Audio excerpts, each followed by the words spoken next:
Special train से रामेश्वरम धाम की तीर्थ यात्रा। आज ही अपनी सीट बुक कराएं tripurayatra.com पर।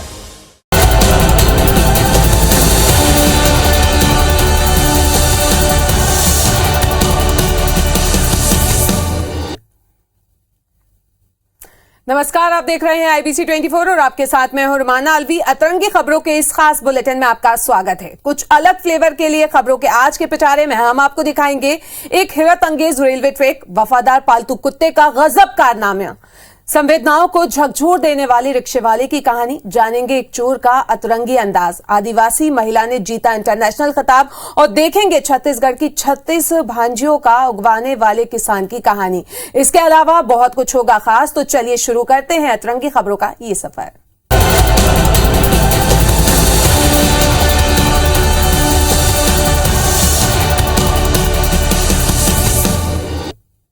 तो बुलेटिन में सबसे पहले बात कर लेते हैं एक ऐसे रेलवे ट्रैक की जिसके बीचों बीच गड़ा खंभा लोगों को हैरत में डाल रहा है। ये वीडियो बेहद वायरल भी हो रहा है और लोग रेलवे प्रशासन पर सवाल भी खड़े कर रहे हैं।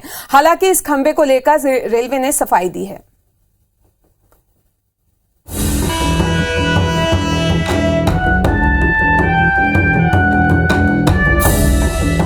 इस ट्रैक ने डाला हैरत में। रेलवे ट्रैक के बीचों बीच खंभा, ऐसे ट्रैक से कैसे गुजरेगी ट्रेन? एक ट्रैक 100 सवाल। आपने रेलवे ट्रैक के बीचों बीच कभी खंभा देखा है? नहीं तो ये देखिए।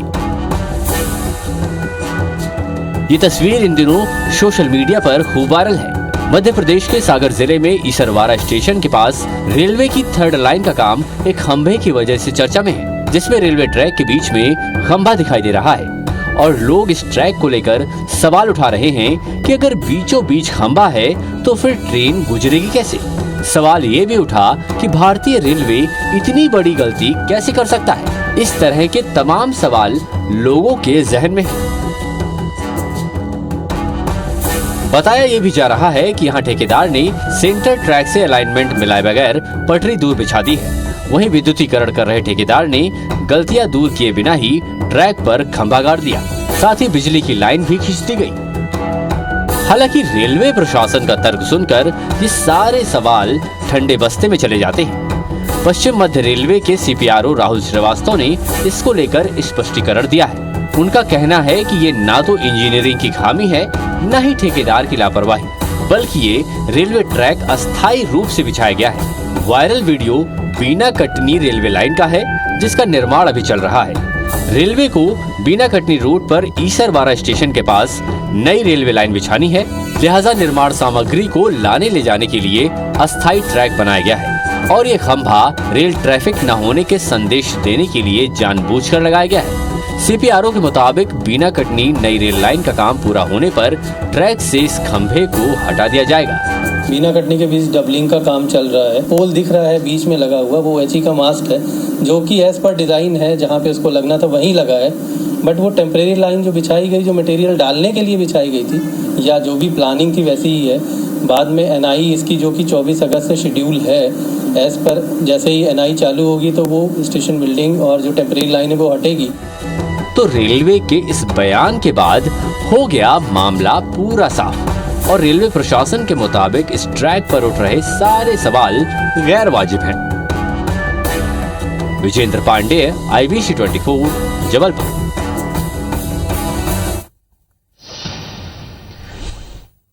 और आइए अब आपको बताते हैं रायपुर की एक ऐसी घटना जिसमें पालतू कुत्ते की बहादुरी की हर तरफ चर्चा हो रही है। कुत्ते ने ऐसा कारनामा कर दिखाया कि लोग कह उठे, वाह बहादुर सोनू। बहादुर सोनू परिवार को खौफनाक वारदात से बचाया। 4 बदमाशों से लिया लोहा।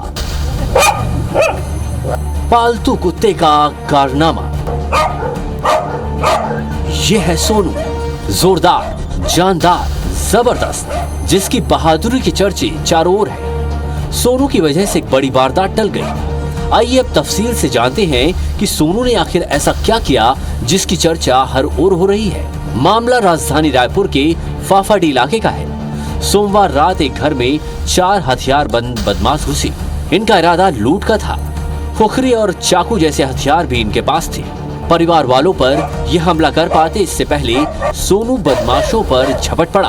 इस दौरान 2 बदमाश भाग खड़े हुए, जबकि 2 बदमाशों ने हाथापाई कर लूट की कोशिश की। हम कुम्हारपाड़ा में खड़े हैं और आप हमारे साथ जो लोग देख रहे हैं, इनके 4 हथियारबंद लोग पहुंचे थे और साथ में इनका पालतू कुत्ता भी देख रहे हैं। इसी की जो है अलर्टनेस के कारण जो है घर में डकैती होने शुरू गई, उसकी बहुत बड़ी भूमिका रही। तो परिजन यहाँ पर हैं, पहले उनसे ही बात करते हैं। कल क्या हुआ था, कैसे पता लगा आप लोगों को? कुछ अज्ञात लोग घुसे, बताएं। ये चिल्लाने लगा जोर जोर से, तो हमको ऐसा कि इसको वॉशरूम वगैरह जाना होगा, तो गेट खोले तो दरवाजे में ही खड़ा था। तो जैसे ही खोले हैं वो तुरंत गले में चाकू रख करके कॉलर पकड़ के खड़ा हो गया। कैसे बचे आप लोग? ये उनके ऊपर अटैक करा तो 2 जो थे वो तो भागे और जो अंदर थे वो लोग फिर हम लोगों के साथ हाथापाई करने लगे। तो हम लोग छुड़ाने लगे तो ये आया और आकर के चिल्लाया ना, तो वो डर गए, थोड़ा घबरा गए। ये चोट आपके माथे में लगी, देखिए ये चोट ये लगी है। वो क्या है, आया ना सामने तो मैं उसको धक्का दी तो मैं गिर गई। मेरे हस्बैंड के ऊपर चाकू रखा था ना, तो मैं उसको छुड़ाने के लिए गई तो वो तुरंत जो है मेरे को धक्का दिया तो मैं गिरी, उसी बीच लगा है। कितने लोग थे और क्या था उनके पास? 4 थे और चाकू चारों के हाथ। कितने बड़े चाकू थे? कितने बड़े थे?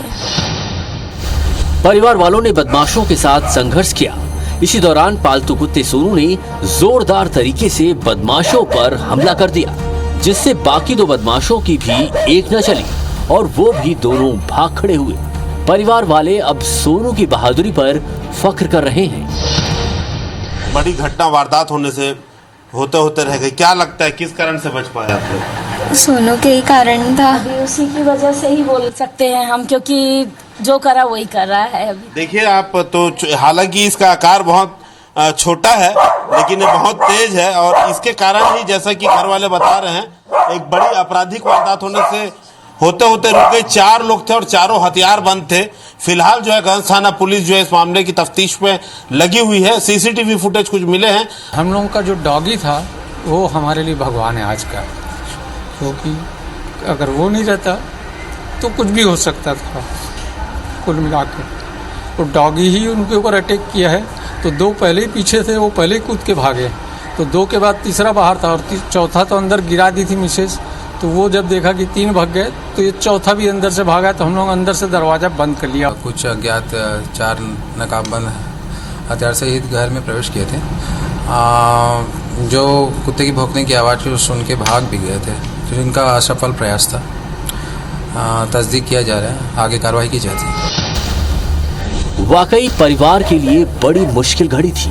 बदमाश हथियार के साथ आए थे। परिवार के हौसले और सोनू की जाबाजी ने एक खौफनाक मंजर से बचा लिया। ये कहना लाजमी होगा, जिंदगी में हौसले से मुश्किलों पर वार होते हैं। ये साथी बेजुबा भी किस कदर वफादार होते हैं। संदीप शुक्ला, IBC 24, रायपुर।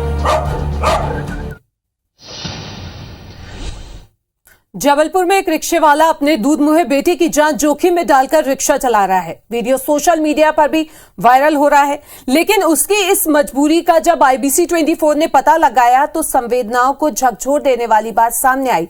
देखिए रिपोर्ट।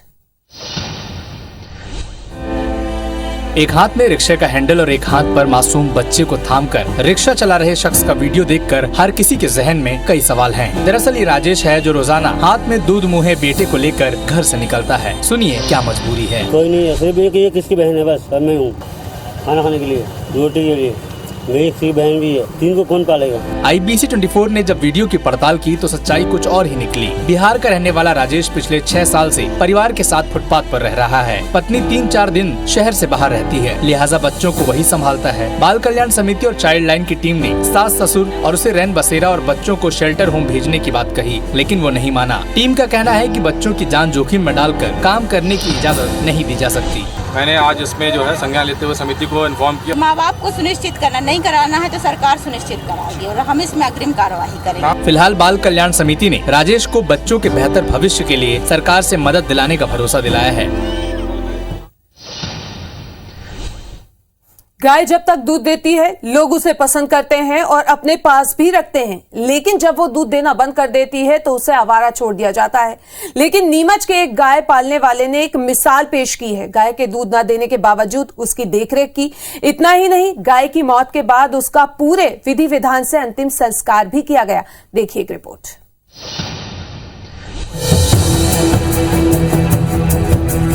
एक तरफ जहां हजारों गायों को लोग इसलिए सड़कों पर भटकने के लिए छोड़ देते हैं कि उन्होंने अब दूध देना बंद कर दिया है या फिर वे बूढ़ी या बीमार हो गई हैं। ताउम्र उस गाय का दोहन करने के बाद अंतिम समय में भटकने के लिए छोड़ना आम बात है। वहीं कुछ गौपालक ऐसे भी हैं जो इन्हें अपने परिवार का सदस्य मानते हैं और ताउम्र उनकी देखरेख करते हैं। गाय की मौत के बाद अपने परिवार के सदस्य की तरह ही अंतिम संस्कार भी करवाते हैं। गौ सेवा का एक ऐसा ही मामला नीमच जिले के गांव भादवा माता से सामने आया है। यहां के रहने वाले नरेश गुर्जर नामक व्यक्ति ने अपनी गाय की मौत के 4 दिन बाद उसका शोक मनाया। इतना ही नहीं, गाय का पूरी विधि विधान के साथ अंतिम संस्कार किया और गौमाता को मोक्ष मिले, इसी कामना से 1100 ब्राह्मण परिवार के लोगों को भोजन भी करवाया। दरअसल नरेश गुर्जर ने 2008 में गाय की छोटी बच्चिया को खरीदा था, जिसे घर वालों ने प्यार से गौरी नाम दिया। गौरी ने 14 साल तक गुर्जर परिवार की सेवा की। परिवार ने भी गौरी की देखरेख एक परिवार के सदस्य की तरह ही की, लेकिन बीमार और बुजुर्ग होने की वजह से गौरी ने दम तोड़ दिया। गोपालक नरेश का कहना है कि गौमाता हमारी संस्कृति का एक हिस्सा है और उन्हें आवारा सड़कों पर ना छोड़ें, उनका सम्मान करें। हमारा ये मकसद था कि लोग गौमाता से जुड़े और अपने जो हिंदुओं के 33 से करीब देवता हैं, इसमें निवास है, इससे जुड़े लोग और गौमाता की अपार शक्ति है। हमने प्रत्यक्षदर्शी देखा है, हमारा पूरा परिवार इसकी बहुत सेवा करता है। इसी से हमको बहुत लाभ है और इसी से हमारी कृपा है गौमाता। गुर्जर परिवार के गाय के प्रति प्यार का अंदाजा आप इस बात से लगा सकते हैं कि गाय की मौत के बाद परिवार में मातम छा गया। अंतिम विदाई देते समय आंसू झलक पड़े। गाय को इस दुनिया में ही नहीं बल्कि ऊपर जाकर भी मोक्ष मिले, इसलिए पूजा पाठ में भी कोई कसर नहीं छोड़ी गई। उम्मीद है कि गुर्जर परिवार के इस व्यवहार से दूसरे लोगों का भी गाय के प्रति नजरिया बदलेगा और लोग गाय को सिर्फ दोहन का जरिया नहीं बल्कि परिवार का सदस्य समझकर सेवा करेंगे। विजीत राव, IBC 24 नीमच। चलिए अब आपको 2 अनोखी चोरी की घटनाएं दिखाते हैं जिन्हें देखकर आप हैरत में पड़ जाएंगे, जो सड़क पर लगे CCTV कैमरे में कैद हो गई। जहां एक लड़के ने सड़क किनारे खड़ी लड़की का मोबाइल चुरा लिया तो रेलवे ट्रैक पर खड़े लड़के का मोबाइल भी चोरी हुआ। देखिए हैरान करने वाली चोरी की घटनाएं। वीडियो किसी रेलवे ट्रैक का नजर आ रहा है। फाटक बंद है और लोग ट्रेन का इंतजार कर रहे हैं। एक लड़का मोबाइल पर बात कर रहा था, तभी दूसरी तरफ से एक लड़का आता है और रेकी करते हुए मोबाइल पर बात करते हुए लड़के का मोबाइल छीनकर भाग जाता है। कोई कुछ समझ पाता उससे पहले वो पटरी क्रॉस कर जाता है और तभी वहां से तेज रफ्तार से ट्रेन निकल जाती है। मतलब जनाब को रेलवे क्रॉसिंग पर खड़े होकर बात करना बेहद महंगा पड़ गया। किसी को अंदाजा भी नहीं था कि दिन दहाड़े यहाँ चोरी की घटना को अंजाम दिया जा सकता है। फाटक के पास लगे CCTV कैमरे में चोरी की घटना कैद हो गई, जो वाकई हैरान करने वाली है। कई लोग इस घटना से सबक ले सकते हैं। वहीं इस दूसरी घटना में आप देख सकते हैं कि सड़क किनारे खड़ी लड़की से साइकिल सवार चोर मोबाइल छीनकर फरार होने की कोशिश करता है, लेकिन इसकी किस्मत अच्छी नहीं होती। वो कार से टकरा जाता है और औंधे मुंह गिर जाता है। ऐसे में कुछ लोग उसे पकड़ते हैं और फिर उसकी जमकर धुनाई करते हैं। भाई चोर को भी अंदाजा नहीं था कि वो इतनी बुरी तरह से फंस जाएगा। पहले कार से टक्कर खाएगा, फिर गिर जाएगा और फिर लोग पकड़कर उसकी धुनाई कर देंगे। लड़की का मोबाइल तो बच गया, लेकिन इन भाई साहब का मोबाइल कहाँ गया ये किसी को नहीं पता। तो अगली बार सड़क पर चले तो थोड़ा सावधानी से चले। Bureau report, IBC 24। लोग पर्यावरण संरक्षण की बात तो करते हैं और कुछ पेड़ लगाकर अपने कर्तव्य की इतिश्री कर लेते हैं, लेकिन कुछ लोग ऐसे भी हैं जो पर्यावरण के लिए अपना पूरा जीवन समर्पित कर देते हैं। ऐसी एक शख्स है धनेश वसाहू। जुनून हो तो ऐसा 14 सालों से कर रहे साइकिल यात्रा, पर्यावरण के प्रति अथाह प्रेम।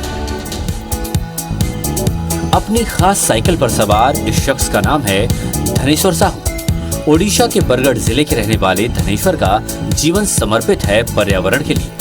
ये 14 सालों से पैदल या साइकिल यात्रा करके लोगों के बीच पहुंचते हैं और पर्यावरण के प्रति लोगों को जागरूक करते हैं। फिलहाल ये छत्तीसगढ़ के महासमुंद जिले के सरायपाली पहुंचे हैं, जहां कृष्ण कुंज में पेड़ लगाओ प्राण बचाओ का नारा देते हुए यहाँ के लोगों को पर्यावरण के प्रति जागरूक करने की शुरुआत की। हाट बाजार, मेला और स्कूल कॉलेजों में खास तौर से मैं ज़्यादा जाता हूँ। बच्चों को समझाता हूँ। अपने बर्थडे के अवसर पर वो जुलाई 1 से 15 जुलाई के बीच में एक पेड़ लगाने के लिए कहता हूँ। दरअसल कुछ साल पहले धनेश्वर ओडिशा के समुद्री तूफान, गुजरात के भूकंप, आंध्र प्रदेश के चक्रवात और बिहार में आई बाढ़ से विचलित हो गए थे। इनका कहना है कि पर्यावरण का संतुलन बिगड़ने से ऐसी आपदाएं आती हैं। इसे देखते हुए उन्होंने लोगों को पर्यावरण के प्रति जागरूक करने का बीड़ा उठाया।